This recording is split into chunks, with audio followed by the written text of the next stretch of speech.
আসসালামু আলাইকুম। আমি মনির ইসলাম খান আবার নতুন জায়গায় আরেকটা নতুন ভিডিও নিয়ে উপস্থিত হলাম আপনাদের সম্মুখে। আমি সবসময় মানুষের অন্তরের কথা বলি, জীবনের কথা বলি। আমি মানুষের বাহ্যিক এবং আভ্যন্তরীণ বিষয়গুলো তুলে ধরি সমাজের সম্মুখে, সকলের মানুষের কাছে। আজকের বিষয় হলো একজন ভাই এবং বোনের সুসম্পর্ক।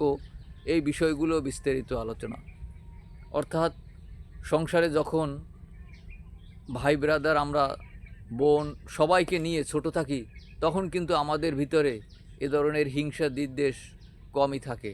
কিন্তু আমার পিতামাতা আমাদেরকে সবাইকে একই চোখে দেখে। কিন্তু যখন আমরা সংসার ধর্ম পালন করি, তখন আমরা বিচ্ছিন্ন হয়ে যাই এবং আমাদের ভিতরে হিংসা, প্রতিহিংসা বেশি তৈরি হয়। কারণ কি? এর কারণগুলো প্রতিটা ভিডিওতেই উল্লেখ করব।